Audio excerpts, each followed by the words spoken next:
With that, you're going to receive the word of God. Tunamtumishi wa Mungu ambaye tunamjua sana kwa uimbaji. We have one servant of God. We know him largely through singing. We know him through singing. Lakini nataka kuambia kama anaimba tena ni evangelist. But I want to tell you, he's a singer and is evangelist. Na kazi yake ni kuhubiri injili. And his job is to preach the word of God. Najua kwa maana anahubiri injili kwa nyimbo na anahubiri injili. That's why he preach the word of God through songs kupitia Biblia. And he preach. Amen. Kwa makofi na vigelegele tunampokea mtumishi wa Mungu. We scream to him.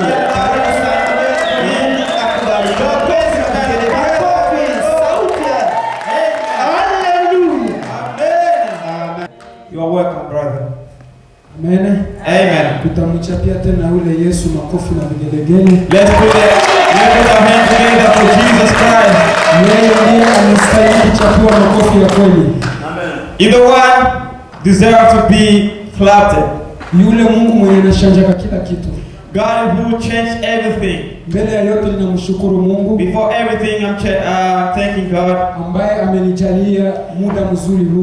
To be in the glory to stand before you, wonderful people. Nashukuru pia kwa mchungaji wa kanisa hili. And I thank for him this opportunity. Nashukuru pia na kwa baraza lote la kanisa. And I thank so much for all congregation.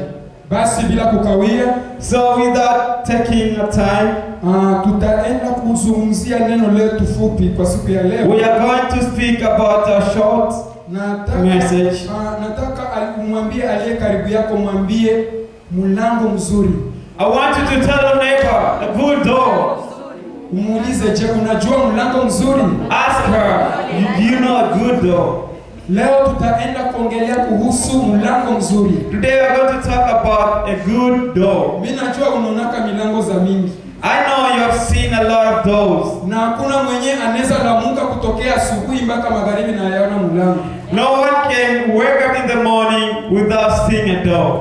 Mbele hata unaweza shinda mnyumba au kutoka nje kwenda mu program zako. Even though you are spending your day in the house, you didn't go out. Haukwenda kusema par exemple ku shift ya kazi. You didn't go to work. Haukwenda kwa masomo. You didn't go to school. Amen. So unaweza kwa kufanya program yoyote, lakini mimi si haukwenda nafasi, lakini mule mwenyewe utakuwa uko mnyumba utaona milango. Amen. Utakuwa haukwenda masomo, utakuwa haukwenda kwa kazi, lakini hata kama haukwenda nje mule mnyumba mko mlango, utakuwa uliona mlango. Amen. So Biblia nikusia kwa siku ya leo ni mlango ambao uko mlango mzuri sana kushinda milango yote iliyolishakaona. Haleluya. Tunaona milango ya kanisa, tunaona milango ya nyumba, tunaona milango ya toilette, tunaona milango ya tuseme ya kuingia msoko, ukiingia mportage kule chini downtown utaona milango. Haleluya. Mbele uingie mall ya marché au ya soko utaona mlango. Haleluya. Lakini kuna mlango wa kweli ambao nataka nikwambie kwa siku ya leo. Mlango nataka niugusie ama njia ambayo nataka niigusie nikwambie kwa siku ya leo ni Bwana Yesu, ambaye yeye ni mlango wa kweli ambao ukipita ndani hauwezi kupotea. Haleluya. Yesu Kristo ndiye njia ya kweli. Yesu Kristo ni mlango wa kweli ambao ukiingia ndani yake huwezi ukapotea ama huwezi ukaangamia. Tumeona milango nyingi ambazo unaweza kuingia, unaingia kwa mlango, unaenda par exemple unaenda kwa mfumo, kwa mfumo unakoka mlango. Amen. Ukienda kwa wafumu kuna milango. Ukienda kwa shetani kuna milango. Haleluya. Ukienda katika shughuli kawaida za dunia hii utaona milango. Lakini kuna mlango wa kweli ambao mimi nimeutambua, ambao ninataka nao ujue kwa siku ya leo. Ninajua umewahi kusikia ama umewahi kuhubiriwa ama umewahi kusikia mambo mengi, lakini kuna mlango wa kweli ambao hujawahi kutambua maishani mwako. Wengi wamesikia habari za milango, wengi wameona mambo ya milango, wameona milango, lakini hawajawahi kuona mlango unaofaa kwa maisha yao. Nataka nikwambie kwa siku ya leo ya kwamba mlango unaofaa kwa maisha yako ni Yesu Kristo. na unapoingia katika mlango huo hauwezi kupotea, hauwezi kuregrete. Ukiingia ndani utaona faida ya kuingia ndani. Ukiingia ndani ya huo mlango utaelewa kwamba kumbe nisipoteze muda wangu kuingia ndani ya huo mlango. Haleluya. Kabla ya kuendelea, tutaenda kusoma kitabu cha Yohana sura 10 mstari wa 9. Jean chapitre 10 verset 9. Nataka unisikie mzuri.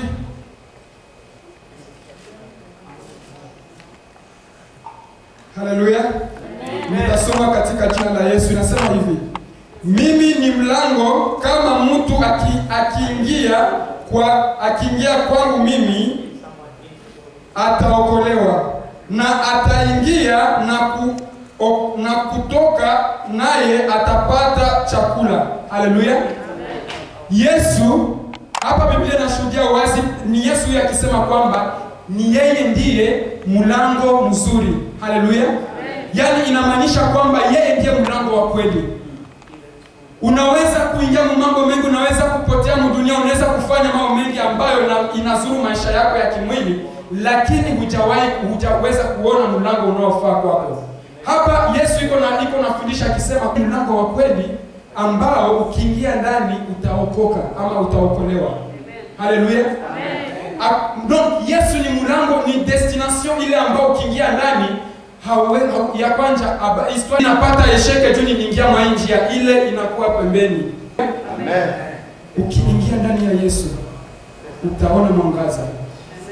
Ukiingia ndani ya Yesu utaona kweli ambayo itaweka maisha yako huru. Haleluya. Amen. Hiyo ndio iko kichwa chetu ya siku ya leo. Bali tutaenda tena kusoma historia ambayo inaongea kuhusu maisha ya kipofu. Haleluya.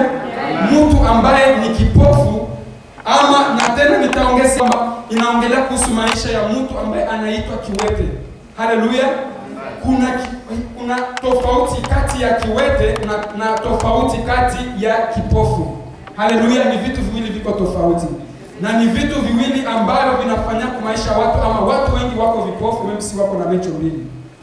Watu wengi wako viwete lakini wana miguu miwili. Haleluya. Nitaenda kuonesha tofauti ya kukua kiwete na japo kuna miguu miwili, ama tofauti ya kukua kipofu ijapokuwa kuna macho mawili ya nyama. Haleluya. Tutaenda kusoma kitabu cha Marko sura 10 mstari wa 52 verset 52 please. Marc 10 verset 46 jusqu'à 52.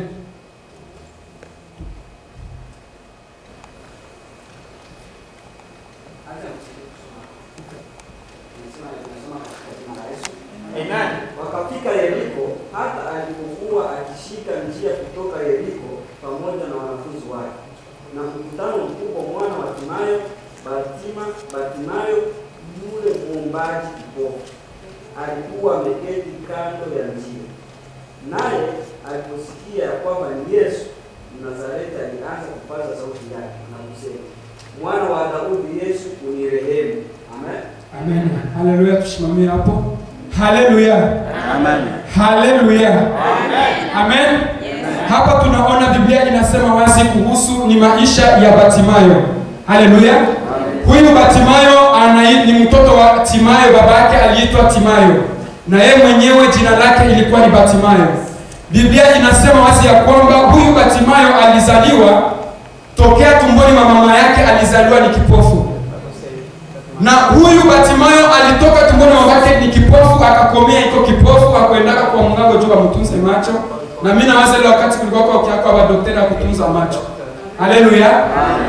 Alikomala vile maisha yake hangelifanyaka kazi. Maisha yake hangeliendaka kutuseme hawezi jibeba yeye mwenyewe kwenda kushota maji.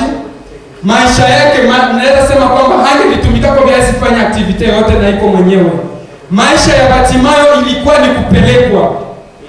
Bartimayo ingelikuwa inaweza kuwa iko tuseme par exemple iko na rendezvous ya hospitali ya kwenda kutibiwa, ya kwenda kwa hospitali, ilifo kwa mtu wa kumbeba. Batimayo ingelikuwa tuseme inahitajika wanasema sema mdowntown leo watagabula chakula bure. Mwenjetu hawezi jibeba. Haleluya. Kama mdowntown mko programu ya kupana chakula bure, Batimayo angelijipelekaka. Sababu alikuwa ni mtu ambaye hana macho. Haleluya. Batimayo alikuwa ni mtu ambaye hawezi akashivukisha barabara mwenyewe, sababu hana macho ya kumuonesha nafasi anaweza kupita. Batimayo alikuwa ni mtu ambaye hawezi kufanya kitu akiwa mwenyewe, hata hawezi kujua kwenye nguo yake iko jua ikamata ivala iweke kumwili wake. Batimayo alikuwa ni mtu mwenye, sijua nikisema nieleze kila kitu juu yake naweza maliza muda, lakini kwa kifupi nataka nikwambie hivi. Ni hapa mwanzo nimekwambia kwamba Yesu ni njia, yeye ni mlango wa kweli ambao ukiingia ndani huwezi kupotea. Yesu ni mlango ambao ukiingia ndani utapata kuona. Yesu ni mlango ambao ukiingia ndani utapata kuokoka ama kuokolewa. Yesu ni mlango ambao ukigusa tu kumlango huo maisha yako yanapaswa kubadilika. Biblia inagusia hapa, inasema wazi ya kwamba kuna wakati ambao Yesu alikuwa akiingia katika mji wa Yeriko. Na Yesu wakati alikuwa akiingia katika mji wa Yeriko, iko napita akaenda kufanya mkutano. Biblia inasema ya kwamba alikuwa akipita njiani. Na wakati Yesu iko anapita njia, kukakuwa kelele, ndio kunakuwa iko sawa vile amteaji, kunakuwa kavuyo mingi njia. Asa huyu zagu nani huyu ndugu huyu nani Batimayo, naye kazi yake ilikuwa ni kulumbaka. Haleluya. Kazi ya Batimayo alikuwa banampeleka asubuhi, banampeleka kunjia, anaenda lomba msaada ili apate jinsi ya kuishi. Inawezekana alikuwa swati na mdogo yake ama alikuwa na ndugu zake wenyewe walikuwa wanamsaidia kumpeleka hiyo nafasi. Anashinda ile nafasi asubuhi mpaka magharibi kisha wanamrudisha kwa nyumba. Na pale ndio anatoshaka rasio yake ya kumsaidia. Kama ni sawa anaweza hitaji ni pale ndio anatoshaka rasio. Mimi nataka nikwambie huyu Batimayo inawezekana alikuwa ni mtu mwenye alishaka kuwa abandone na familia yake. Sababu ingelikuwa haliko abandone na familia yake, hangelikuwa naenda kumpeleka hiyo nafasi kwenda kulomba vitu ya bure. Haleluya. Unajua kuna wakati ambayo unaweza kupitia maisha yenyewe uko napitia inangwe inavuka mpaka. Haleluya. Inangwe inavuka mpaka mpaka watu wanakuchoka. Unaweza pitia problemi, hiyo problemi inakugeka sawa vile magonjwa ya tuberculosis. Inavuka mpaka inakomala mpaka mwenye anakuzia savuga, anakulipia nyumba bema, anakulipia transport ya kwenda kwa masomo na kufanyia kila kitu anakuwa anakuchoka. Haleluya. Njoo kwenye mimi na imagine maisha ya Batimayo, sababu alikuwa kipofu tokea utoto hadi ukubwa wake, wakati toka mpaka wakati yeye alikutana na Yesu. Huyu Batimayo inawezekana alifikia kufika mwisho, akaamua basi Mungu amsaidie, basi apate mtu akona mweka pale kunjia, akwenda tafuta mtu akumsaidia, akwenda tega mikono ili asaidiwe. Huyu Batimayo siku moja Yesu yuko napita, anasikia kelele, anasikia watu yuko napita, anauliza mwalikuwa pembeni yake, akasema bwana, ni probleme gani iko hapa mwenye njia? Mwenye yuko pembeni yake anamwambia aseme kuko mwenye napita hapa, jina yake Yesu. Haleluya. Aseme ni nani? Aseme ni Yesu wa Nazareti. Wakati alisikia ni Yesu wa Nazareti, mara moja akatambua. Haleluya. Akatambua. Na wakati alitambua akaelewa kwamba huyu mwenye anapita inawezekana sio mtu wa kawaida. Mara moja Biblia inasema wazi kwamba akaanza kupiga kelele. Yesu kupiga kelele kwa Batimayo kupiga kwake kelele, akaanza kusema, mwana wa Daudi ni rehemu, mwana wa Daudi ni rehemu, mwana wa Daudi ni rehemu. Haleluya. Wakati alipiga kelele, Biblia inasema wazi ya kwamba Yesu kwenye alikuwa amefikia akasikia. Haleluya. Yesu akasikia. Yesu wakati alisikia alikuwa mbali. Biblia inashuhudia kwamba alikuwa ametambuka nafasi ambayo Petro alikuwa anakaa. Na kulikuwa distance and plus kulikuwa watu wengi walikuwa nafasi hiyo. Yesu kwenye alikuwa kumbali akatambua kupitia Roho Mtakatifu, akaelewa kwamba kuna kitu ambacho kinaweza kuwapenya. Kuna mtu mwenye kuna haja yangu, kuna mtu mwenye kuna bezo yangu, kuna mtu mwenye kuna tatizo linalohitaji kutatuliwa. Haleluya.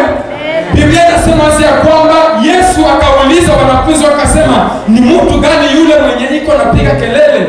Bakasema njoo, akamsikia sema ule jamaa anaikala kule vile kule nyuma. Akasema mumlete. Haleluya. Nataka nikwambie kwamba kwa Yesu hata kama hujasema shida zako, Yesu huwa anaelewa shida zako. Kabla hujakiri problem yako, Yesu huwa anajua haja ya moyo wako. Kabla hujasema unataka nini, Yesu anakuwa amesha kujua. Hata uwe bado ndani ya shimo, Yesu anakuwa anajua shida yenyewe nayo. Hata uwe uko Afrika lakini Yesu yuko hapa Canada, ukilia tu jina la Yesu, ukilia mwana wa Daudi, Yesu ni lazima atasikia na kujua kwamba kuna mtu wangu mwenye kuna lazima msaada wangu. Haleluya. Biblia inasema si kwamba Yesu akasikia akasema na ule mtu mumulete. Roho Mtakatifu akasaidia huyu Batimayo. Bakaenda bakanyangula Batimayo bakampeleka mbele ya Yesu.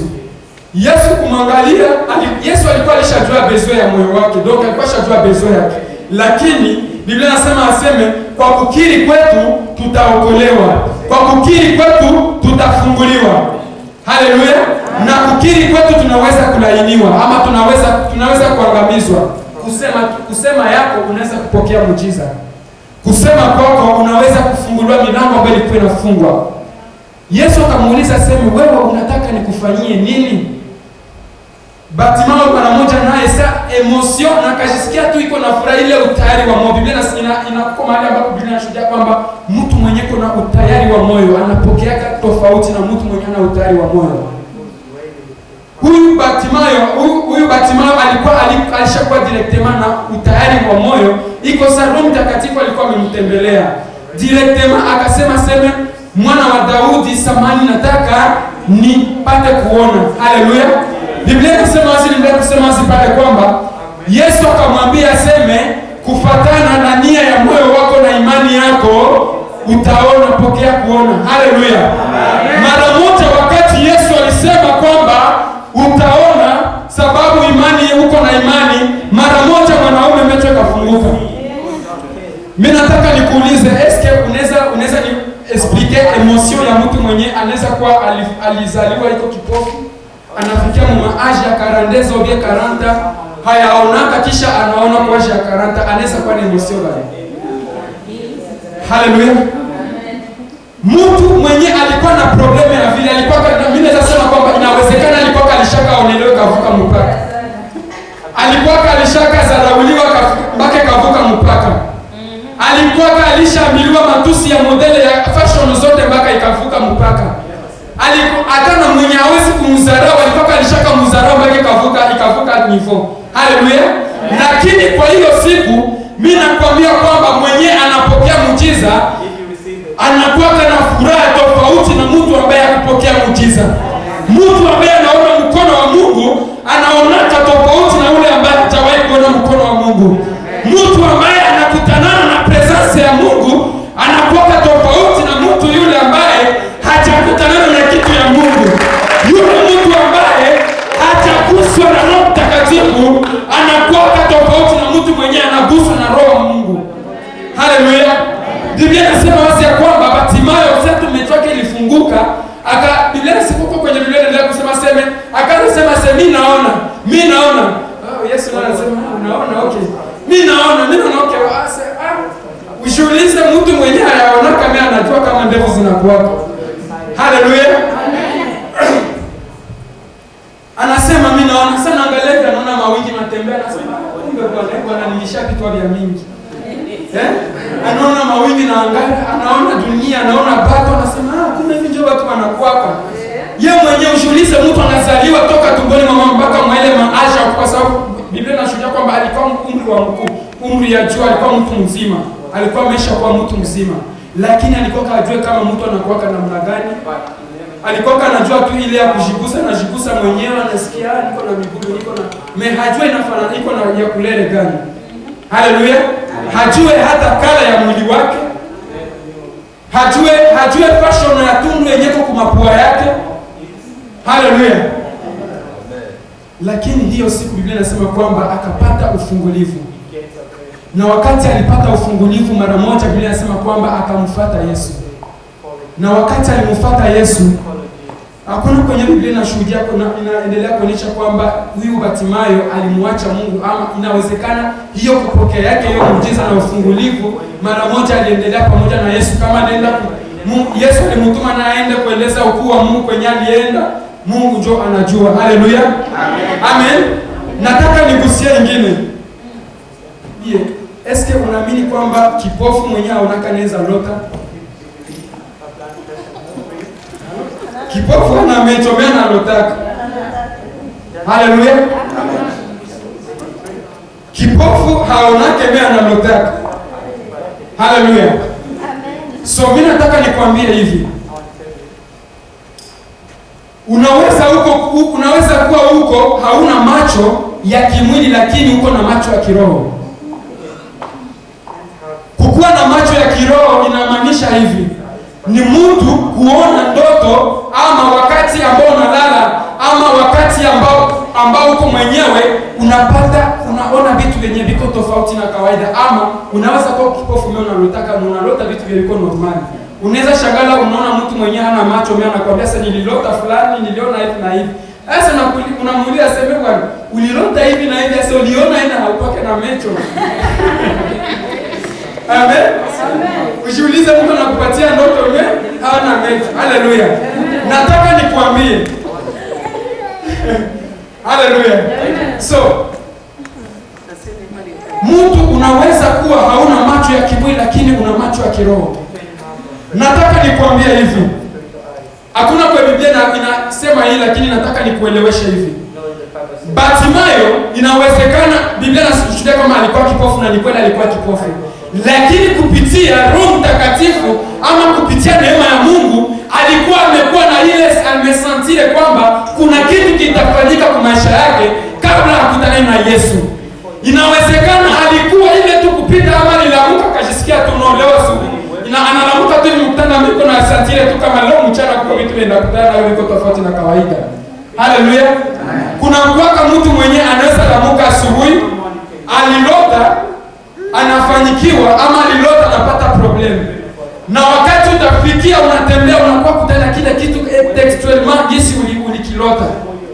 Haleluya. Unakikutana vile vile na kinafanyika, ijapokuwa ulikiona tu ndoto mimi na kinaenda sasa kwa wapi ni visa vile unakiona vile vile. Nataka nikwambie hivi.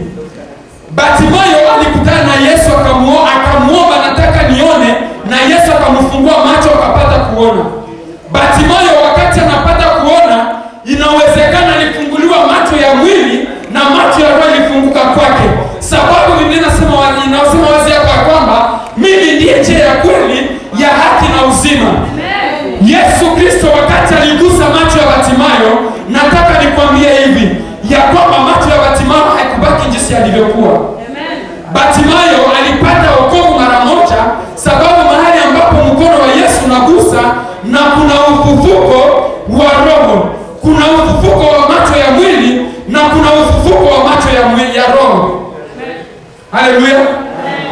Kuko watu wa mingi wenye tuko nakuta biko wa makanisa alishakafanya 30 mkanisa ukimwambia hata ukimuuliza hata explication ndoto haziwezi hata. Kuko watu mkanisa benyoko nakuta anamaliza 40 mkanisa ni bebe spirituel. Kuko mtu mwenyewe unaweza kuta na kwa mkanisa anashindwa hata bebe wa 5 mwana mshinda. Anamshinda akili. Haleluya. Mimi nimeviona, kama wewe hujawahi kuiona mimi nakwambia kama mimi nimewahi kuiona. Nataka nikwambie hivi, unaweza kuwa umemaliza siku mingi na hujawahi kukutana na utukufu wa Mungu. Unaweza kuwa umeishi mara nyingi, umeishi muda mrefu na watu wa Mungu, lakini hujakutanana na Mungu sababu hujajiweka wazi kwa wale ambao uko na frequente. Wale watu wenye wako na grace ya Mungu hujiweke wazi kwao ili upate msaada. Wewe unaweza kuwa umekuwa mtu ambaye umezaliwa mfamilia yenyewe na wokoka, wewe mwenyewe uokoke. Wewe mwenyewe unaweza kuwa umezaliwa muko ya watu wenyewe wako na grace ya Mungu, lakini wewe mwenyewe hauna grace ya Mungu. Sema kweli baba. Huyu Bartimayo alikuwa ni mtu mwenyewe amezaliwa ndani ya familia, kumrejete. Inaonekana hii familia ilikuwa kaimujali tena. Hii familia ilikuwa kaimujali tena, ishakamchoka na mashida zake na kutokuona kwake. Lakini alikuwa hajakutanaka na Yesu.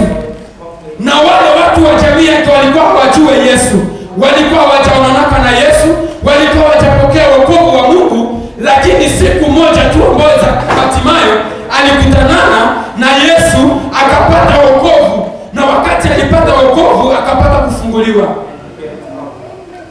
Haleluya. Amen. Kukutanana yako siku moja tu Yesu tu anakuta maisha, anakukuta tu unakutana presence ya Mungu, unakutana na Yesu na maisha yako yanabadilika kushinda mtu mwenye kwa venda mkanisa.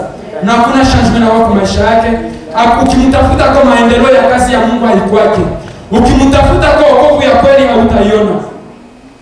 Kuko mtu mwenye unaweza tafuta akusaidia hata kiroho, na japo iko na miaka mingi unaweza hata muita sema uko tatia kiroho. Haleluya. Lakini hautampata kwa hata kitu kidogo. Wale ndio wajumbe wa shetani wanakuwa makanisa. Wale ndio watu wenye shetani anatumikisha kuharibu wengine ndani ya makanisa. Amen. Wale ndio watu wenye shetani, mapigia za shetani zinakuwa makanisa, mapigia za shetani zenye ziko huko nje tuko nakutana nazo. Unakuta mtu akikwambia historia yenye alishako na mkanisa unaweza atagonjwa kikohozi. Amen. Mtu anakuelezea historia ya vitu vilishona mkanisa vya watu wanaokoka, meye mwenyewe haokoke. Ukimtafuta kwa sababu na ile experience utalishakaona unakuta ni zero. Haleluya. Unakuta umata mtoto wa ina novya waseka wa giza na mshinda. Sababu anaingia ndani ya kanisa na anaimba hata basi anaimba hata mwekole de dimanche na anafanya kazi ya Mungu na Mungu anamuona kwa ile kidogo anafanya. Amen. Huyu Bartimayo naye kukutana kwake na Yesu hiyo siku moja tu. Biblia inashuhudia kwamba alipokea ufungulivu wa kuona na baada ya ile akamfuata Yesu. Na mimi nataka nikwambie wazi ya kwamba huwezi ukamfuata Yesu kisha upotee njia. Hakuna mwenye anaweza kugusa pino la vazi ya Yesu na abakie jinsi iko. Hakuna mtu mwenye mkono wa Mungu unaweza kugusa ama mkono wa Yesu unaweza kugusa kisha abakie vile vile jinsi alivyokuwa. Ukisoma kitabu cha Luka sura 18 mstari wa 35 mpaka 43 nayo inaongelea kuhusu habari za Bartimayo. Haleluya. Nataka tuendelee, tutasoma pia Mungu. Tutasoma kitabu cha Matendo ya Mitume sura 3. Tutaanzia hapo mstari wa kwanza mpaka wa 6. Haleluya. Amen. Matendo ya Mitume. Acha nisome. Tusome katika mstari wa kwanza hadi wa 6. Tunasoma katika jina la Yesu. Amen. Basi Petro na Yohana walikuwa wakipanda pamoja kwenda hekaluni. Saa ya kuomba saa 9. Na mtu mmoja aliyekuwa kiwete toka tumbo la mama yake alichukuliwa na watu wakamweka kila siku katika mlango wa hekalu ulioitwa Mzuri, ili aombe sadaka kwao walioingia ndani ya hekalu. 3. Mtu huyu akiona Petro na Yohana wakiingia hekaluni aliomba kupewa sadaka. Na Petro akimkazia macho pamoja na Yohana akasema, ututazame sisi. Akawaangalia akitarajia kupata kitu kwao, lakini Petro akasema, akisema, sina fedha wala dhahabu, lakini nilicho nacho nitakupa. Kwa jina la Yesu Kristo na wa Nazareti, simama uende. Hale watu wakifanya kazi sawa sawa na vile Yesu alikuwa akifanya, na Yesu alikuwa akifanya kazi pamoja na Bwana wao Yesu. Amen. Biblia inasema wazi ya kwamba Petro na Yohana ilikuwa kawaida kwao kila siku saa 9 kwenda hekaluni, katika hekalu linaloitwa Mlango Ulio Mzuri. Haleluya! Nataka nikwambie kwamba katika mlango mzuri kuna vitu vizuri. Katika mlango mzuri kuna mambo ambayo yako tofauti na kawaida. Amen. Ukiingia kwenye mlango mzuri ukiwa na utayari, utapata kitu kilicho tofauti na jinsi unatarajia kupata. Biblia inasema wazi ya kwamba kila siku iendao kwa Mungu kulikuwa mtu ambaye alikuwa anaitwa kiwete. Haleluya. Huyu mtu Biblia inasema kwamba jina lake walikuwa wanamuita tu ni kiwete. Kiwete inamaanisha donke ni mtu mwenye ana mguu, kilema wa mguu. Asa huyu mtu naye inawezekana alikuwa katu yake na mikoshi sawa vile ya Batimayo. Kila siku naye walikuwa wanampeleka kwa mlango, anaenda kutega mikono, analomba.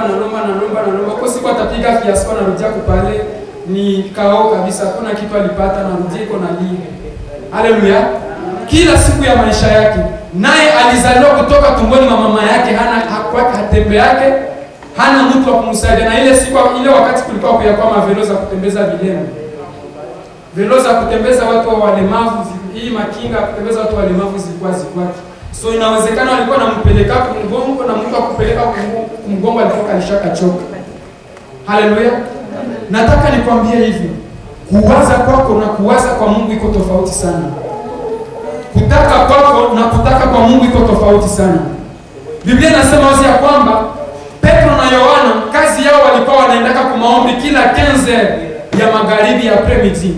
So wao wako naingia tu muhekalu, wanakuya wao wiko na kazi zao na walisha kemba mbaya sana. Na for example najua ujenja, unajua maisha ya utumishi kwa probleme nyingi sana. Amen. Amen.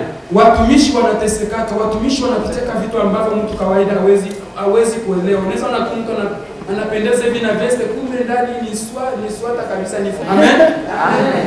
Mimi nataka kuambia hivi, inawezekana nao walikuwa wako viko please mfaya mbaya sana. Amen. So hiyo siku walikuwa please, hawana kitu, hawana pesa, hawana dhahabu, lakini hiyo siku walikuwa matajiri katika ulimwengu wa roho. Haleluya. Biblia inasema si kwamba wako tunaingia hivyo, anatengia muhekalu, wakakutana jamaa na kala pembeni ya mlango, anatega mikono. So anaangalia na sema jamaa iko serious, anatega tu mikono hivi, iko serious au jamaa. So tumfanyie nini? Haleluya. Kama walisemezana mimi na wewe hatujue. Amen. Kama Petro na Yohana walisema jamaa tutamfanya mimi na wewe hatujue. Asa jamaa naye sasa aliona, unajua watumishi wa Mungu wanakuwa kama proprio. Mtumishi wa Mungu anaweza kutaniwa iko hana kitu, hana pesa, anajikaza kiatoke kitakate. Anajikaza kanzu yake itakate. Anajikaza akuwe proprio, sababu mtumishi wa Mungu anastahili kuwa msafi. So, wako naingia tu ndani, kiwete na katarajia kupata nini? Kupata msaada kwao. Wanaingia hivi, jamaa anatega mkono, saidia, bwana nisaidie, niko baba nisaidie. So wanaingia, Biblia inasema wazi kwamba Petro na Yohana wakaangaliana kwa macho, kisha wakasemezana. Baada ya pale wakasema bwana, huyu mtu ilifaa kumsaidia. Mungu naye alikuwa na mpango na huyo kiwete. Huyu kiwete alikuwa maisha yake yote ni kulomba. Huyu kiwete siku zake zote za maisha ilikuwa ni mateso. Huyu kiwete maisha yake yote ilikuwa kama hakupata kumsaidia na hawezi kula. Huyu kiwete alikuwa kama hakupata mtu wa kumpatia hata zabushi, ile siku giza na kwa mwake. Analala mkiza na watoto wanalala njaa. Pale njoo alikuwa anatoshaka rasio yake kila siku. So Biblia inasema ya kwamba Petro na Yohana wakasemezana, wakamwambia wakamwambia sema, eske unaweza kutukazia macho yako? Unaweza kutukazia macho. Haleluya. Nataka nikwambie kwamba kukaza kwako macho kwa Mungu wala kukaza kwako imani kwa Mungu inafanyaka muujiza kwa maisha ya mwanadamu. Kukaza kwako imani kwa Mungu inaweza kufanya maisha yako kuwa mapya. Kukaza kwako imani wewe Mkristo kwa Mungu, kushimama imara, kukaza imani pasipo imani kuyumbayumba na vitu vya dunia, inaweza kufanya maisha yako ifunguliwe na iwe tena mpya. Biblia inasema ya kwamba Petro na Yohana wakamwambia sema utukazie macho. Sasa walimwambia sema tukazie macho, jamaa akawaza sema iko sasa leo maraba maisha tabadilika, leo iko sasa mfupe tabadilika. Leo mimi na maraba nakutana na babosi. Amen. So jamaa anawakazia macho. Kubakazia macho na ngoza sapate lare swata. Bana mwambia sema si sasa tena bana sikie tena sasa problemu ya kumvunja tena moyo. So bana mwambia sema unajua sema hatuna dola, hatuna dhahabu, hatuna fedha. Unasikia? Mtu mwenyewe kwa mwambia akukazie macho kisha unamwambia tena na hauna lenyeko na wewe bezuri. Pale mtu anakuwa anavunjika moyo. Lakini huyu kiwete alikuwa hajajua ama kutambua kwamba kuna kitu tofauti kia maana sana kushinda ile pesa ama kushinda ile dhahabu yenye iko na tarajia kwa wale watu. Alikuwa ajua kwamba atakutana kitu kiko tofauti na vile vyote. Biblia inasema wazi ya kwamba Petro na Yohana wakamwambia sema sisi hatuna pesa, hatuna dhahabu, hatuna fedha, lakini tulicho nacho ndicho tutakupa. Kenye tuko nacho ndicho tutakupa. Wakati walimwambia sema kenye tuko nacho ndio tutakupa, mwanaume inawezekana alivunjika mbaya sana. Akasema sasa vyote venye niko navyo besoje vile mnasema na Mungu. Asa nyinyi mnataka nipatie venye mimi sina navyo besoje. Asa mmoyo unajua mimi nashipanyago example kwa wakati nilikuwa nakuwa vile pasana nataka nipiga injili wapi. Sana toka pale mimi ninatoka iko Filipita Swata. Amen. Mimi nilikuwa na besoje nipate wake sasa natoka pale Swata kao. Hata nihubiri yeye nakuta nasema lakini inaweza kwa saa zingine ni kweli sikufarijika jinsi nilikuwa nahitaji nifarijike. Amen. Njoo kawaida mtu ya Wakristo wa leo. Njoo kawaida watu wa leo. Watu wa leo nakuta wanamaliza siku kanisani lakini kubadilika wabadilikaki. Wanaingia kama kanisani, wanasikia neno, watumishi wa Mungu wanahubiri kila siku, wanahubiri injili ndiyo hai ya kubadilisha maisha yao, ya kuwaonesha safari ya kwenda mbinguni, lakini wanasarau neno la Mungu. Wanasarau watumishi wa Mungu. Wanasarau neno lenyewe wanapokea kutokea kwa watumishi wa Mungu. Na maisha yao yanabaki hivyo. Na wakati maisha yao yanabaki hivyo, shetani naye anapata nafasi ya kuwatumikisha kwa kuharibu wengine, kudekuraje wengine mkazi ya Mungu, kudekuraje wengine mwokovu. Nataka nikwambie siku ya leo, mpendo mmoja uko unanisikia, memsi maisha inaweza kuwa mzito. Memsi unaweza kutarajia kupata kitu kwa mtumishi, ama unaweza tarajia kupata kitu kwa mchungaji, unaweza tarajia kupata kitu kwa mtu, lakini nakwambia kitu kia muhimu sana. Ni lazima kukaza imani yako ndani ya Mungu. Sababu kikaza imani yako ndani ya Mungu, utaishi maisha yaliyo tofauti na baraka zenye ungelipata kutoka kwa mikono ya mtumishi ama ya mtu wa kimwili. Haleluya. Amen. Kuna tofauti kati ya baraka za kimwili na baraka za kiroho. Baraka za kiroho zinafaa sana, ni za maana sana kushinda baraka za kimwili. Unaweza kuwa hauna kitu, uko maskini, hauna kitu, hauna pesa ama hauna gari, hauna nyumba, lakini kama uko na Roho Mtakatifu, ule Roho Mtakatifu mwenyewe kwa ndani yako iko na valeur kushinda kila kitu kinaweza kutana nacho. Njoo maana mimi najisemea kama mkosa, mimi najindia kama mimi nasema unaweza nibeba dini na yote, unanibeba bibi, unanibeba mtoto, unanibeba utajiri yote, unaniima kila kitu. Yesu tu ndio siniime tu. Usiguse tu Yesu mwenyewe kwa ndani mwangu. Unaweza gusa mwili yangu, unaweza kunifanya vibaya, unaweza kunikata mkono, na Yesu mwenyewe ndani ya roho yangu simguse hapo. Haleluya. Amen. Biblia inasema ya kwamba wale watumishi wa Mungu wakamwambia kiwete, kenye tuko nacho ndio kenye tunataka kutukupatie. Mungu alisikia huruma sana juu yake. Mungu akasema no, huyu mtu atampatie pesa zitaisha, lakini nikimpatia migulu atapata jinsi ya kwenda kubeba hata mizigo, na anapata jinsi ya kutafutia kusaidia jamii yake. Amen. Haleluya. Ndio maana nimekwambia hapa, nakwambia kwamba kuwaza kwa wanadamu ni tofauti na kuweza kwa Mungu. Wale watumishi waliangalia wakasema mimi si hata tumpatia yeye ndo lale yenye tuko na mposhi yenye tungeuza kwa bujia kukonga mnyumba usiku, hata tumpatie na umekesho tena atarudia kwa yeye na kia longo. Baka decide kusema basi hivi tuko na huyu Mungu wetu, hivi tuko na huyu Yesu mwenyewe ndani mwetu, mwenye anabadilishaka kitu kilishaka shindikana, tunaamini kwamba huyu anaweza kutembea. Mchapie Yesu makofi. Nataka nikwambie, kile kizito kenye uko nacho ambacho kilishaka shindwa kupata solution, leo kwa siku ya leo Mungu iko na uwezo wa kufanya kitu kipya kwa maisha yako. Amen. Wewe mwenyewe ulishaka shindwa kupata tuseme kazi, ulishaka shindwa kufanyikiwa, uko na maprobleme ya magonjwa, ulishaka shindwa kupona, uko na maprobleme ya maestoma, uko na maprobleme ya makanser, uko na maprobleme ya madiabete, bure ni peti problem mbele ya Mungu wangu. Ninakuambia kwa jina la Yesu, Mungu ana uwezo wa kukausha moja kwa moja ndani mwako, ndani ya mwili wako. Biblia inasema wazi ya kwamba Petro na Yohana wakamwambia, "Shimama utembee." Haleluya. Utakiri pamoja na mimi, shimama utembee. Twende sisi wote pamoja. Shimama utembee. Shimama utembee. Shimama utembee. Shimama utembee. Haleluya.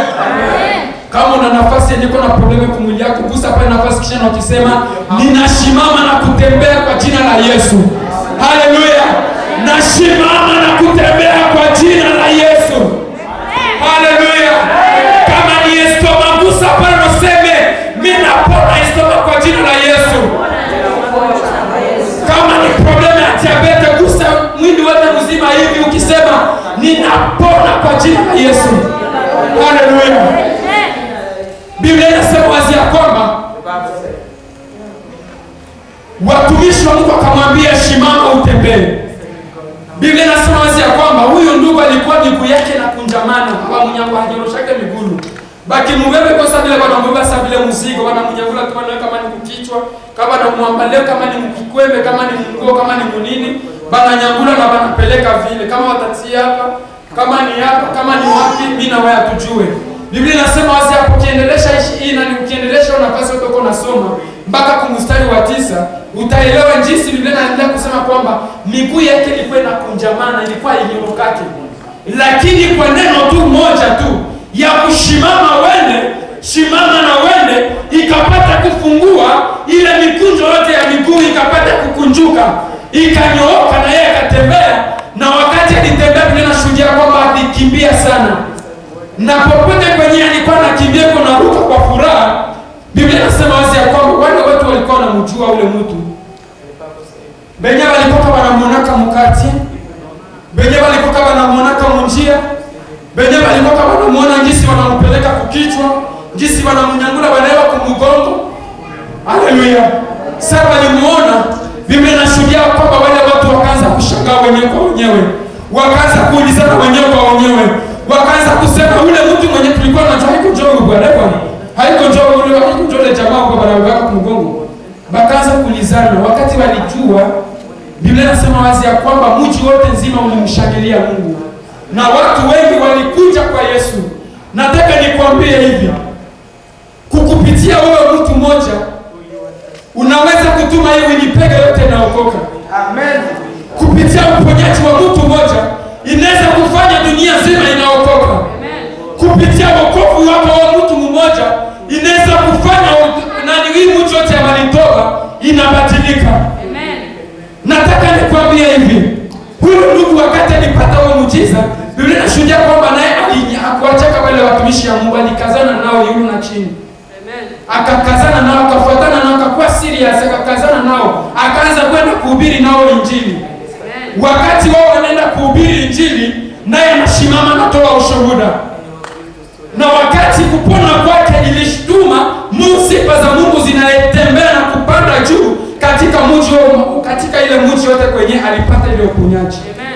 Ndio maana nataka nikwambie Mkristo, hapana kudharau Ukristo wako. Haleluya. Amen. Tuko pamoja? Yes. Nataka nikwambie hivi, nisikie vizuri. Mtu anaweza chezesha kila kitu kenyoko nacho. Mtu anaweza chezesha gari yako. Mtu anaweza chezesha kiato yako. Mtu anaweza chezea kuvesti yako, mshipe yako, bia kanzu yako. Hapana kuacha mtu achezee kwa wokovu wako. Amen. Na kuambia niko serious ndugu yangu. Mtu anaweza kuchezea kubila kila kitu kenyoko nacho. Mtu anaweza kuchezea kupesa zenyoko nazo.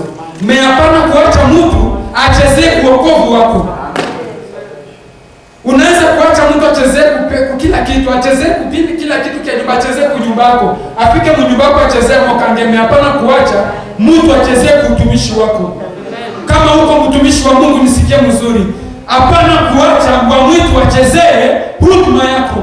Hapana kuacha mbwa mwitu achezee wokovu wako. Sababu mahali ulikutana wokovu wako hakuna mtu alikuwako. Hakuna mwanajua surprise alipotaka juu ya wokovu uko nayo. Hakuna mtu anajua valere ama thamani ya utumishi uko nayo ama thamani ya wokovu umepewa na Mungu. Hakuna mtu anajua. Ndio maana uko nakuta watu mkanisa hawabadilikake.